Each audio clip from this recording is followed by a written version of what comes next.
Welcome back to another deep dive into the UK's political rollercoaster, where the drama never seems to end, and today's news is no exception.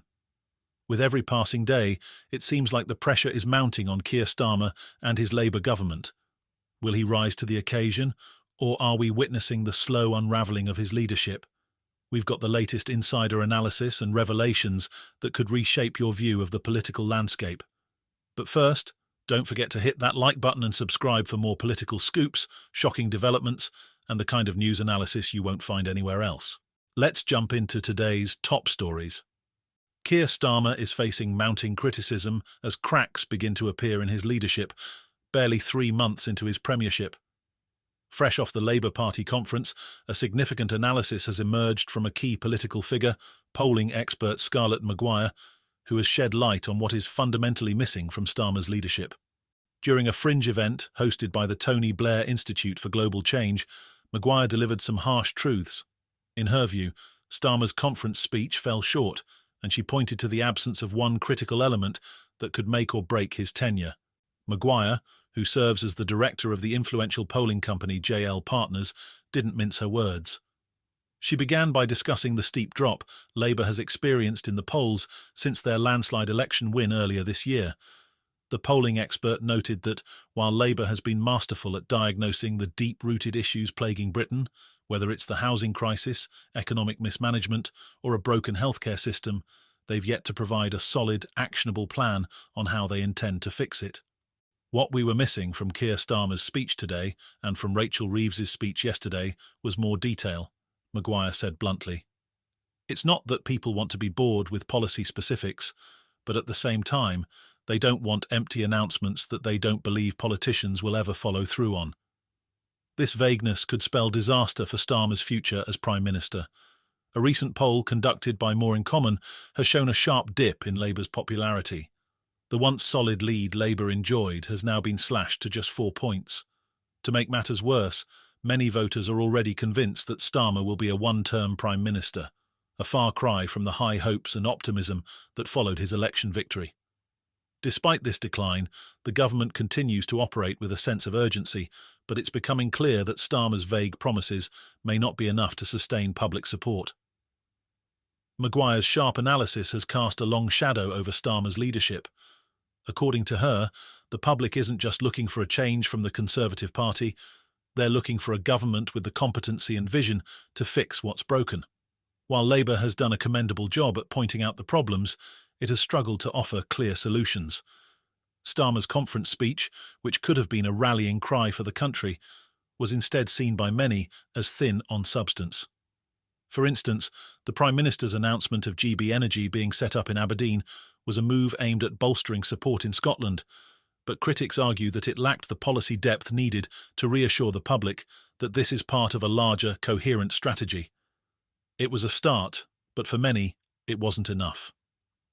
Maguire emphasised that Labour has time to turn things around, but the window of opportunity is rapidly closing.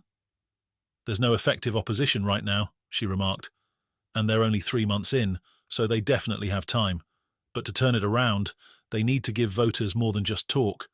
They need a specific plan for how things will get better. What makes this situation even more precarious is the lack of unity within the party. Some MPs are growing increasingly frustrated with Starmer's cautious approach, worried that his hesitancy to lay out bold policies will cost them the next election. With voters beginning to lose faith, Labour needs to act fast and present a more concrete vision for the future.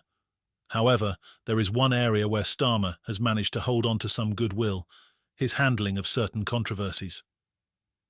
Despite being the MP who has accepted the most gifts in recent years, totalling over £107,000 in donations, the public has largely shrugged this off.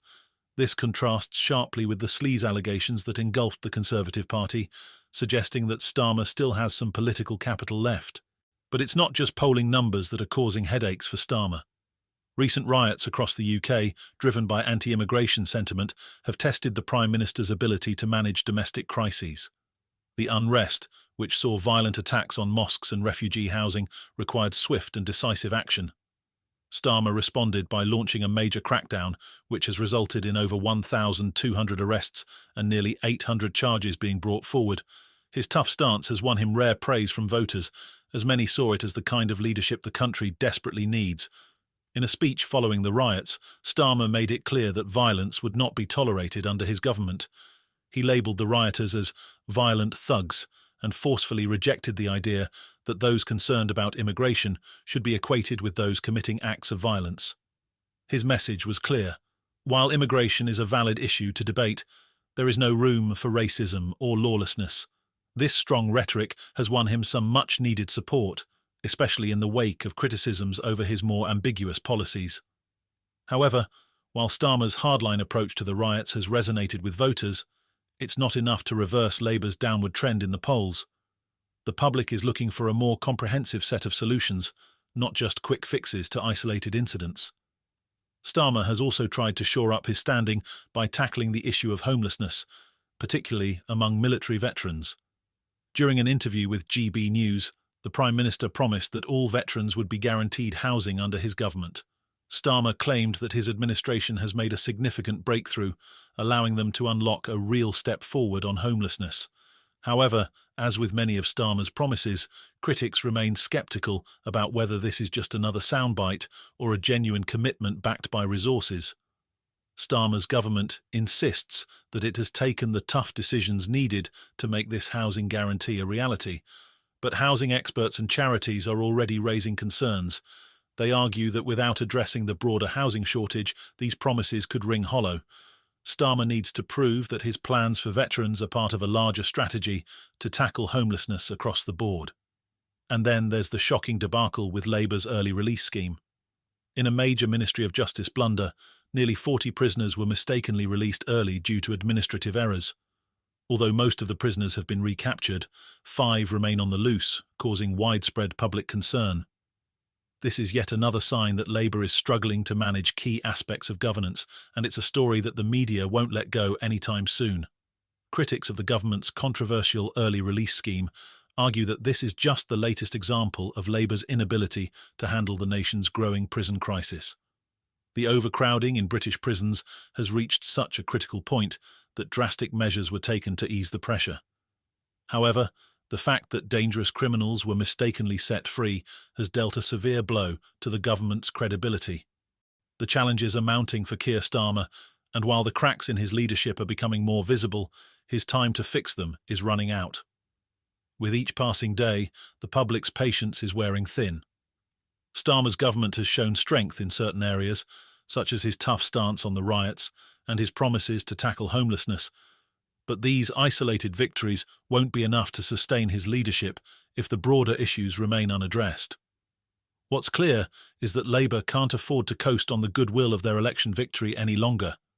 They need to act fast and provide the detailed, well-thought-out plans that the British public is demanding.